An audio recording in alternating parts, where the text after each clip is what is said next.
мақсаты параллелограммның ромбтың ауданы формулаларын қорытып шығару және оларды қолдану. Алдымен балалар, параллелограмм қандай фигура? Соған тоқталып өтейік. Параллелограмм дегеніміз қарама-қарсы қабырғалары қос-қостан параллель және тең төртбұрыштың түрі. Параллелограммның төбесінен қарсы жатқан қабырғаға перпендикуляр жүргізуге болады, және ол биіктік деп аталады. Биіктік жүргізілген қабырғасы табаны деп аталады. Ендеше параллелограммның ауданы оның қабырғасы мен оған жүргізілген биіктігінің көбейтіндісіне тең екен. Олай болса, осыны дәлелдейік. Бізге параллелограмм берілген болсын, АБЦД параллелограммы берілген болсын.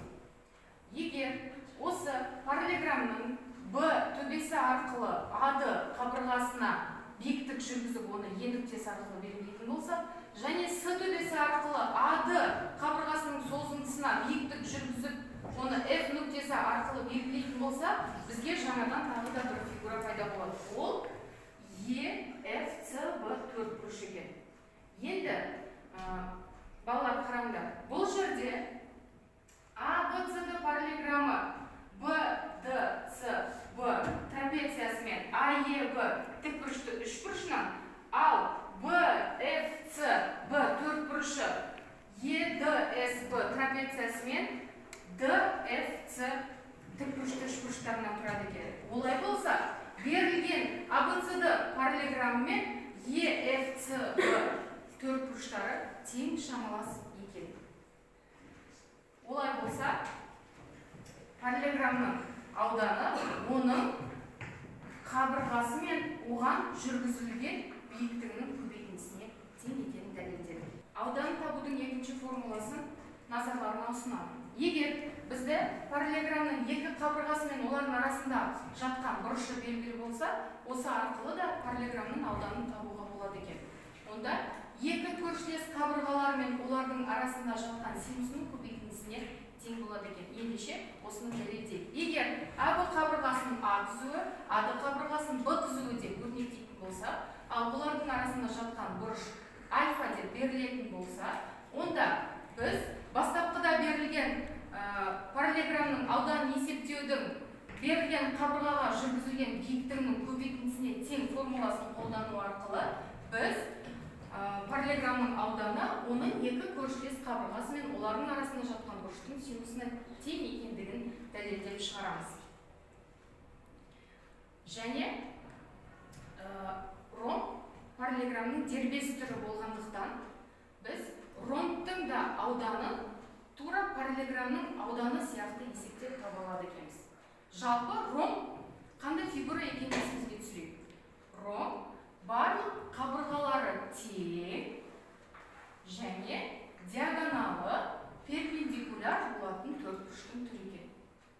Олай болса, ромбтың да ауданы дәл параллелограммның ауданы сияқты өрнектеледі. Яғни S те А көбейтілген H деп оқылады екен.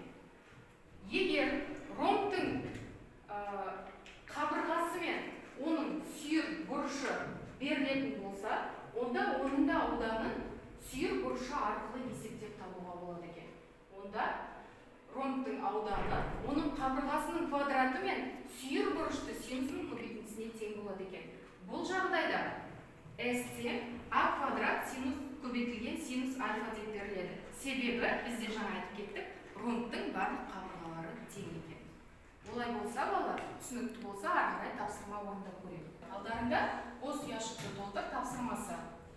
Бұл жерде ұяшықта берілген А қабырғасы және Б қабырғасының өлшемдері және олардың арасындағы бұрыштың өлшем бірліктері берілген екен.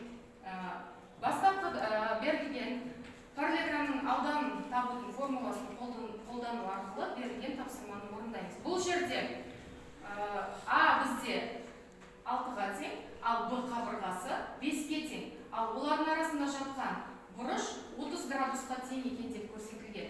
Бұл жерде 6 мен 5-дің көбейтіндісі 30-ға тең, ал синус 30 градуста бізде 2-ден 1-ге тең екен. 30 мен 2-ден 1-дің көбейтіндісі 15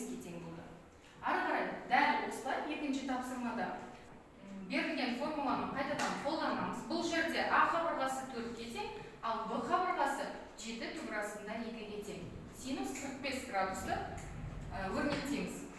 4 пен 7 түбір астында 2-нің көбейтіндісі 28 түбір астында 2, ал синус 45 градуста түбір астында 2 бөлінген 2-ге тең екен. Бұл жерде түбір астында 2 мен 2-нің көбейтіндісі 2-ге тең болып, 28-ді көбейту арқылы 2-ге бөлеміз. Сонда өрнектің мәні 28-ге тең болды. Осы яшыққа жазып қоямыз. Үшінші жағдайда да дәл осындай берілген параллелограммның ауданын табу формуласын қолданып, А және Б қабырғаларының мәндерін қойып, синус 60 градусты түбір астында 3 бөлінген 2 арқылы өрнектелетінін білеміз. Ары қарай берілген тапсырманы орындау арқылы 11 мен 2 түбір астында 3-тің көбейтіндісі 22 түбір астында 3, ары қарай орындайтын болсақ, түбір астында 3 пен түбір астында 3-тің көбейтіндісі бізде 3-ге тең. 3 пен 22-нің көбейтіндісі 66-ға тең, оны 2-ге бөлгенде 33-ге тең екенін анықтадық. Оны осы яшыққа жазып қойдық. Ары қарай ромбтың ауданы арқылы келесі тапсырмаларды орындаймыз. Бұл жерде ромбтың А қабырғасы берілген 8-ге тең екен, биіктігі берілген 5-ге тең екен. Бірінші формуланы қолдану арқылы біз ауданын таба алады екенбіз. Яғни 8 мен 5-нің көбейтіндісі ол бізде 40-қа тең. Енді екінші формуланы қолдану арқылы біз ромбтың ауданын тауып келесі яшықты толтыра аламыз. Ол жерде А квадрат көбейтілген синус альфа деп берілген екен. А квадрат деп бізде берілген бойынша 8, Амыз квадраты 64-ге тең. Синус 30 градус деп берілген екен. Яғни 64 пен 2-ден 1-дің көбейтіндісі ол бізде 32-ні береді екен. Бос яшыққа 32 деп жазып қоямыз. Келесі жағдай, А қабырғасы 7-ге тең болғанда, биіктігі 7 түбір астында 2-ге тең болған кезде, бірінші жағдайдағы ауданын тауып алдық, яғни екеуінің көбейтіндісі 49 түбір астында 2-ге тең болды. Келесі жағдайдағы ауданын табу үшін біз А қабырғасын квадратын алдық 49-ға тең және синус 45 градус. 49 көбейту 2 түбір астында 2 бөлінген 2, яғни көбейтіндісінің мәні 49 түбір астында 2 бөлінген 2-ге тең болды. Бос яшыққа толтырып қоямыз. Егер балалар түсінікті болса, онда келесі тапсырманы өздік жұмыс ретінде орындаймыз. Бұл жерде параллелограммның қабырғасы берілген және биіктігі берілген. Осы арқылы параллелограммның ауданын табамыз. Келесі ауданы мен биіктігі берілген А қабырғасын табамыз. Және келесі жағдай биіктігі мен қабырғасы берілген ауданын табуымыз керек. Алдарында тапсырмалар берілген, бос яшықтарды толтырыңыздар.